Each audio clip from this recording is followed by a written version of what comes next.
എന്റെ ഭഗവാനെ, ശ്രീധർമ്മശാസ്താവേ, ഞാൻ ചെയ്തത് മഹാ അപരാധമാണെന്ന് എനിക്കറിയാം. എന്ത് ശിക്ഷ വേണമെങ്കിൽ കുമാരിയെ കൽപ്പിക്കാം. അത് എന്തു തന്നെയായാലും ഞാൻ അനുഭവിച്ചു കൊള്ളാം. മന്ത്രി ചെയ്ത തെറ്റിന് ശാസ്താവ് തന്നെ ശിക്ഷിച്ചില്ലേ?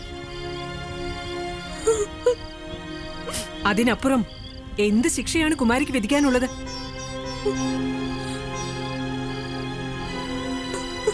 ഞാൻ തിരിച്ചറിഞ്ഞു മഹാറാണി, ഭഗവാന്റെ അപ്രീതി. എന്ത് പ്രായശ്ചിത്തം ചെയ്യാനും ഈ ഉള്ളവൻ ഒരുക്കമാണ്. തെറ്റ് ചെയ്ത ശേഷം പ്രായശ്ചിത്തം ചെയ്തിട്ട് എന്താ കാര്യം മന്ത്രി? അതുകൊണ്ട് തെറ്റിന്റെ കാഠിന്യം കുറയുമോ? മഹാമന്ത്രി കുളത്തിലേക്ക് വലിച്ചെറിഞ്ഞത് ശാസ്താ വിഗ്രഹത്തെ ആണെന്നെങ്കിലും ഓർമ്മിക്കണമായിരുന്നു.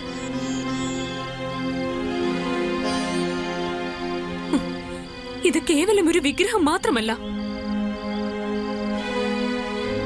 ഇതിന്റെ ശക്തിയും ചൈതന്യവും അറിയണമെങ്കിൽ മനസ്സിൽ ഭക്തി വേണം, ഈശ്വരനെ അറിയണം. അറിവില്ലായ്മ കൊണ്ടല്ല കുമാരി, കുമാരിയുടെ നല്ലതിനു വേണ്ടി ചെയ്തതാണ്. കുമാരിയെ ഞാൻ സ്വന്തം മകളെ പോലെയാ സ്നേഹിക്കുന്നതും ഇഷ്ടപ്പെടുന്നതും. ഒരു മന്ത്രിയുടെ പദവി മാത്രമല്ല കൊട്ടാരത്തിൽ എനിക്കുള്ളത്. തിരുമനസിന് സ്വന്തം കൂടപ്പുറപ്പ് പോലെ തന്നെയാ ഈ ഉള്ളവനും. ആ തിരുമനസിന്റെ ദുഃഖം എന്റെയും കൂടി ദുഃഖമാണ്. കുമാരിയുടെ മനസ്സു മാറ്റാൻ വേണ്ടിയാ ഞാൻ ഈ മഹാഭാവം ചെയ്തത്. അല്ലെങ്കിലും കുറച്ചു കാലമായി മന്ത്രിക്ക് എന്നോട് സ്നേഹ കൂടുതലാണെന്ന് എനിക്കറിയാം.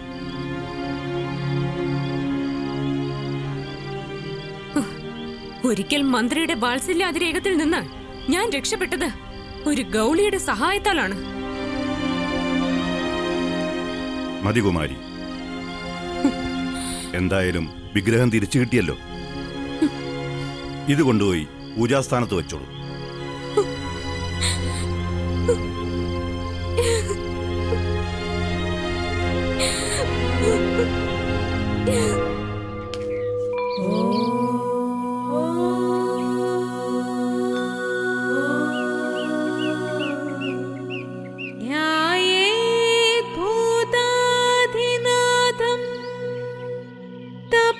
ശശിലസൽകുണ്ഡലം മോഹനാംഗം താരാപത്യാഭിരാമം തുരകപരിവൃഢാരൂഢമാനന്ദപീഠം ധർമാധാരം ദയാർദ്രം തുരിതനിധി സമുത്താരകം ധർമ്മപാലം ദോർദണ്ഡം വേത്രദണ്ഡം ത്രിഭുവനശരണം തപ്തജാംബൂനദാഭം.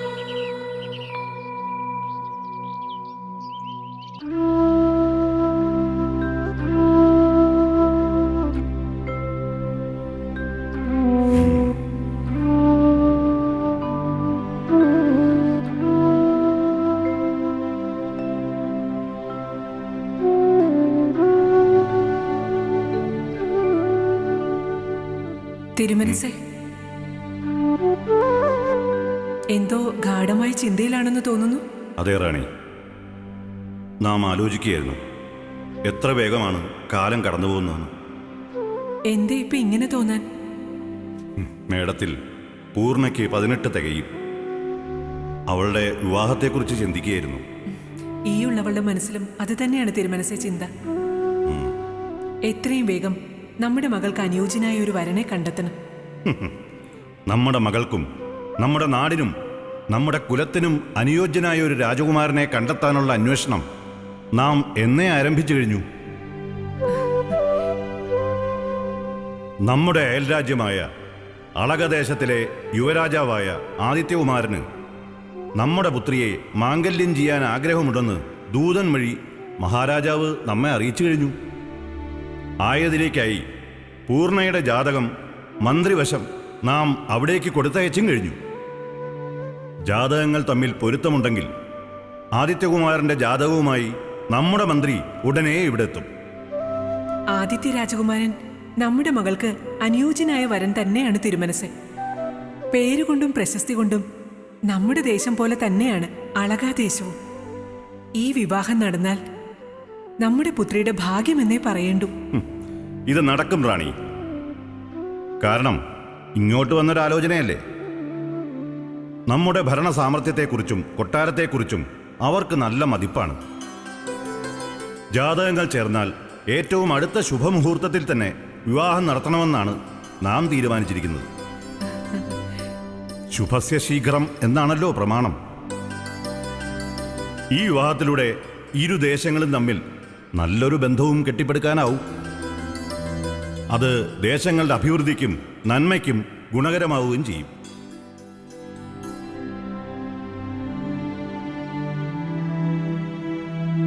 വന്ദനം തിരുമനസേ. വന്ദനം. നമ്മൾ ആഗ്രഹിച്ചതുപോലെ തന്നെയാ കാര്യങ്ങൾ സംഭവിക്കാൻ പോകുന്നത്.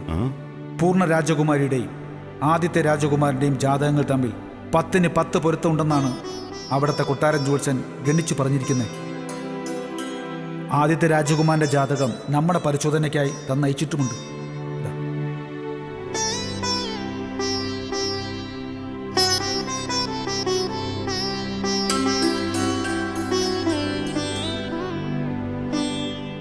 എത്രയും വേഗം കൊട്ടാരം ജ്യോത്സ്യനെ വിളിച്ച് ജാതകങ്ങൾ പരിശോധിപ്പിക്കണം. ആകട്ടെ തിരുമനസ്. കൊട്ടാരം ജ്യോത്സ്യന്റെ അഭിപ്രായം കേട്ട ശേഷം എത്രയും വേഗം ദൂതൻ വശം വിവരം അളകദേശത്തെ മഹാരാജാവിനെ ധരിപ്പിച്ചാൽ ഏറ്റവും അടുത്ത ദിവസം തന്നെ കുമാരിയെ കാണുന്നതിന് വേണ്ടി ആദിത്യ രാജകുമാരൻ ഇവിടേക്ക് ആഗതനാക്കാൻ തയ്യാറാണ്. ഈശ്വര അനുഗ്രഹത്താലും നമ്മുടെ പൂർവികരുടെ അനുഗ്രഹത്താലും എല്ലാം ശുഭമായി തന്നെ കലാശിക്കുമെന്ന് നമ്മുടെ മനസ്സ് പറയുന്നു. എല്ലാം അവിടുത്തെ നന്മയുടെ പുണ്യം. ആദിത്യ രാജകുമാരൻ വന്ന് കുമാരിയെ കണ്ട് ബോധ്യപ്പെട്ടാൽ മാത്രമേ മറ്റ് ബന്ധുമിത്രാദികൾ ഇവിടേക്ക് വരികയുള്ളൂ. മന്ത്രി, ഇനി ഒട്ടും അമാന്തിക്കണ്ട. എത്രയും വേഗം കാര്യങ്ങൾ നീക്കണം. നമ്മുടെ മകൾ പൂർണ്ണയുടെ വിവാഹം പിഞ്ചളദേശത്തിന്റെ ഉത്സവമാക്കണം. ആകട്ടെ തിരുമനസേ. തിരുമനസേ, നാം പോയി മകളോട് ഈ ശുഭകാര്യം അറിയിക്കട്ടെ.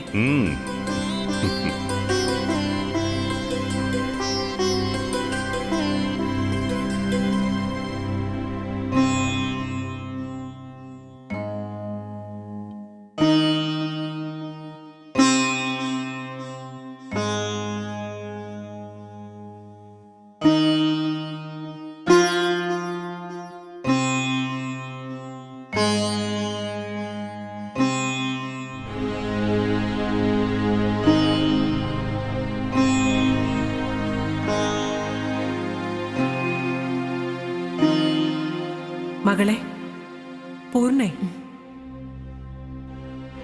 എന്താണ് മാതാവേ? ഏത് സമയവും ധ്യാനവും ചിന്തയും ആണോ? അകവും പുറവും നിറഞ്ഞു നിൽക്കുന്ന ഈശ്വരനെ അല്ലാതെ മറ്റെന്തിനെക്കുറിച്ചാണ് നമ്മൾ ചിന്തിക്കേണ്ടത്? ആ സ്വരൂപം എന്റെ ഉള്ളിൽ ശ്രീ ധർമ്മശാസ്ത്രമായി നിറയുന്നു എന്നേ ഉള്ളൂ. എന്നാൽ ഇനി മുതൽ കുമാരിയുടെ മനസ്സിൽ നിറയേണ്ടത് ആദിത്യകുമാരന്റെ രൂപമാവണം. ധർമ്മശാസ്താവിനേക്കാൾ കേമനാണോ ഈ രാജകുമാരൻ? അതല്ല കുമാരി ഞാൻ ഉദ്ദേശിച്ചത്. ആദിത്യ രാജകുമാരൻ ഉടനെ തന്നെ നമ്മുടെ കൊട്ടാരത്തിലേക്ക് വരുന്നുണ്ടെന്നാണ്. അതിനെന്താ? നമ്മുടെ അതിഥിയായ രാജകുമാരനെ സ്വീകരിക്കുവാൻ കൊട്ടാരവാതിൽക്കൽ ഞാനും ഉണ്ടാകും. വെറുമൊരു സന്ദർശനം മാത്രമല്ല വരവിന്റെ ഉദ്ദേശ്യം. മകളെ കാണാൻ കൂടി വേണ്ടിയാണ് വരുന്നത്. എന്നെയോ? എന്തിന്? ആദിത്യ രാജകുമാരൻ മകളെ വിവാഹം കഴിക്കണമെന്ന് ആഗ്രഹം പ്രകടിപ്പിച്ചിരിക്കുന്നു. ഇക്കാര്യം അറിഞ്ഞതു മുതൽ ഞങ്ങൾ ആകെ സന്തോഷത്തിലാണ്. എന്താ, മോൾക്ക് സന്തോഷമായില്ലേ? എനിക്ക് പ്രത്യേകിച്ച് ഒരു സന്തോഷവുമില്ല. ഞാൻ അദ്ദേഹത്തെ വേളി കഴിക്കാമെന്ന് സമ്മതിച്ചിട്ടില്ലല്ലോ. എല്ലാം തിരുമനസ് തീരുമാനിച്ചതാണ്. ഈ ബന്ധം എന്തുകൊണ്ടും വളരെ അനുയോജ്യമായിട്ടാണ് ഞങ്ങൾക്ക് തോന്നുന്നത്. ആയിരിക്കാം, പക്ഷേ ഈ ബന്ധത്തിന് ഞാൻ ഒരുക്കമല്ലല്ലോ. പൂർണ്ണ, ധിക്കാരം വേണ്ട. തിരുമനസ് കണ്ടെത്തി ഈ വേളിക്ക് മോള് സമ്മതിക്കണം. അദ്ദേഹത്തെ അപമാനിക്കരുത്. പിതാവിനെ അപമാനിക്കണമെന്ന് ഞാൻ ഒരിക്കലും ചിന്തിച്ചിട്ടില്ല. പക്ഷേ ഈ വേളിക്ക് എനിക്ക് സമ്മതമല്ല. ആരെ വേളി ചെയ്യണമെന്ന് ഞാൻ തീരുമാനിച്ചിട്ടുണ്ട്. എന്റെ പ്രാർത്ഥന പോലും ആ ആഗ്രഹം സബലീകരിക്കുന്നതിന് വേണ്ടിയാണ്. ദയവ് ചെയ്ത് എന്നെ ഉപദേശിക്കരുത്. ഇല്ല, ഞാനൊന്നും പറയുന്നില്ല. എല്ലാം തിരുമനസ് തീരുമാനിക്കട്ടെ.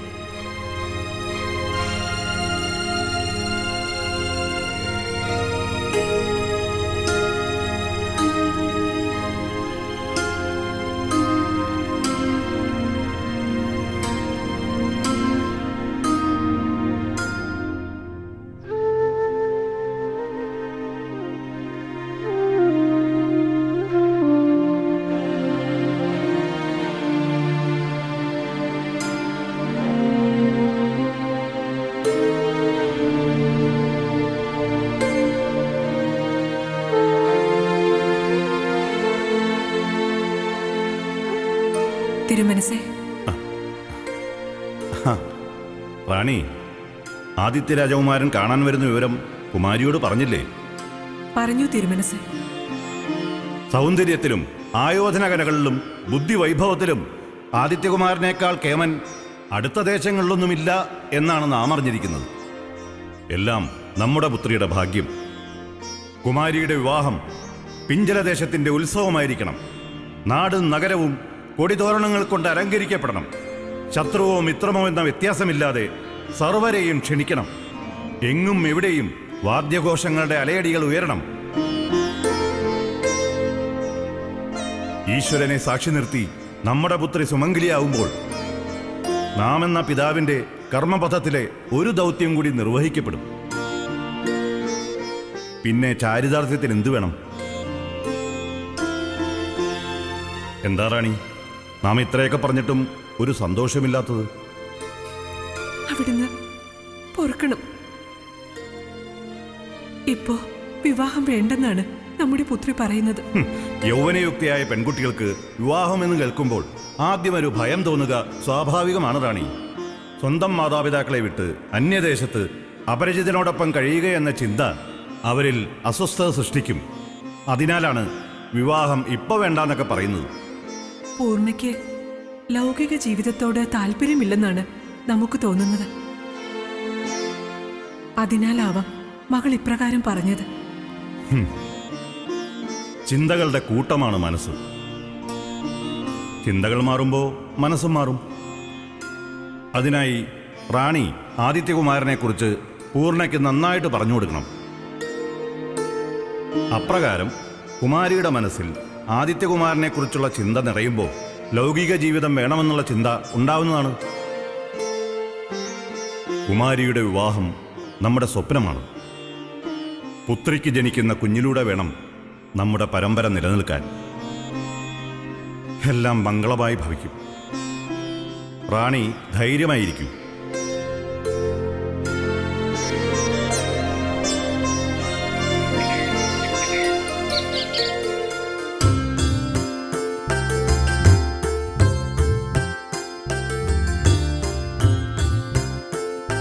പ്രണാമം മഹാരാജ്. പ്രണാമം. തിരുമനസേ, അളകദേശത്തെ ആദിത്യ രാജകുമാരനും മന്ത്രിമുഖ്യനും ആഗതരായിരിക്കും. അവരെ സഭയിലേക്ക് ആനയിക്കൂ മന്ത്രി. അങ്ങനെ ആകട്ടെ തിരുമനസേ.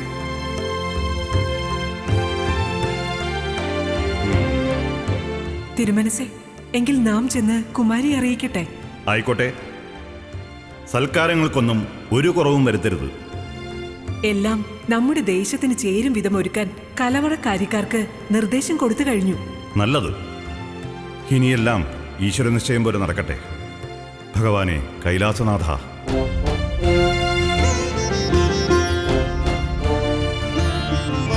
വരിക.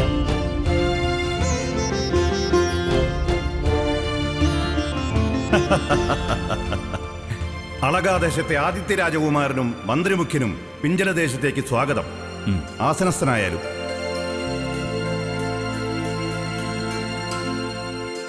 യാത്രയൊക്കെ സുഖമായിരുന്നോ? സുഖമായിരുന്നു മഹാരാജാവേ.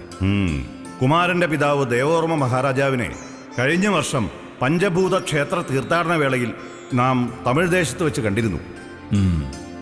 അന്നുണ്ടായ സംഭാഷണ വേളയിൽ ഇരു രാജ്യങ്ങളും തമ്മിലുള്ള ബന്ധം ദൃഢമാക്കുന്നതിന് ഇങ്ങനെയൊരു തീരുമാനം നന്നായിരിക്കുമെന്ന അഭിപ്രായം ഞങ്ങൾക്കിടയിലുണ്ടായി. എല്ലാത്തിനും സമയവും സന്ദർഭവും ഒത്തുവന്നത് ഇപ്പോഴാണ്. പിതാവ് അങ്ങയെക്കുറിച്ചും പിഞ്ചല ദേശത്തെക്കുറിച്ചും നമ്മോടും പറഞ്ഞിരുന്നു. പിഞ്ചല ദേശത്തെ മഹാറാണിയെ മംഗലം കഴിക്കാൻ അന്നേ നമുക്ക് സമ്മതമായിരുന്നു. അത് പക്ഷേ രാജ്യകാര്യങ്ങളിലെ തിരക്ക് മൂലം ആ തീരുമാനം വൈകി.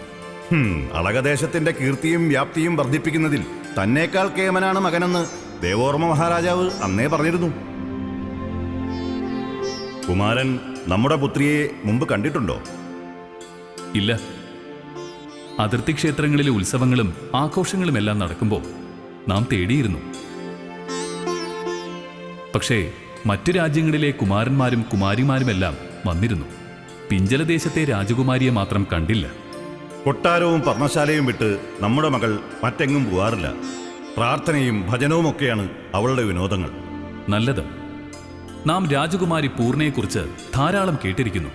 ആദ്യ ദർശനത്തിന് ആകാംക്ഷയേറുന്നതും അതുകൊണ്ട് തന്നെയാണ്. ദാ റാണിയും കുമാരി എത്തിയല്ലോ.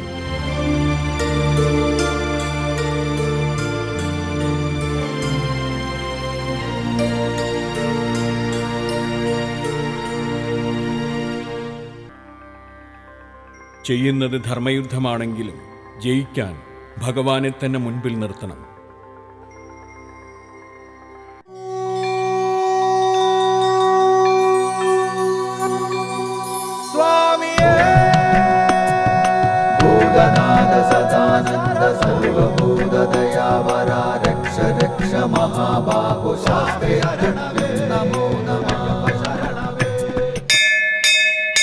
ലോകവീരം മഹാപൂജ്യം സർവരക്ഷാകരം വിഭും പാർവതീ ഹൃദയാനന്ദോ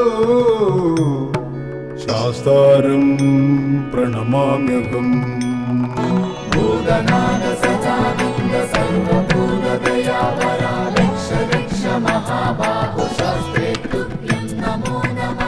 വിപ്രപൂജ്യം വിശ്വവന്ദ്യം വിഷ്ണു ശംഭോ പ്രിയം സുതം ക്ഷിപ്രപ്രസാദ നിരതം ശാസ്താരം പ്രണമാമ്യഹം. മത്തമാതംഗഗമനം കാരുണ്യാമൃതപൂരിതം മത്തമാതംഗഗമനം കാരുണ്യാമൃതപൂരിതം സർവവിഗ്രഹരം ദേവം ശാസ്താരം പ്രണമാമ്യഹം. ഭൂതനാഥ സദാനന്ദ സർവഭൂതദയാപര രക്ഷ രക്ഷ മഹാബാഹു ശാസ്ത്രേ തുഭ്യം നമോ നമഃ. അസ്മത്കുലേശ്വരം ദേവം അസ്മത് ശത്രു വിനാശനം അസ്മദിഷ്ട പദാതാരോ ശാസ്താരം പ്രണമാമ്യഹം. പാണ്ഡേശവം ശതിലകം കേരളേ കേളി വിഗ്രഹം ആർത്തത്രാണവരം ദേവം ശാസ്താരം പ്രണമാമ്യഹം. ഹരിവരാസനം സ്വാമി വിശ്വമോഹനം ഹരിതീശ്വരം സ്വാമി ആരാധ്യ പാദുകം ഹരിവിമർദ്ദനം സ്വാമി നിത്യനർത്തനം ഹരിഹരാത്മജം സ്വാമി ദേവമാശ്രയേ പഞ്ചാത്രീശ്വരമംഗളം.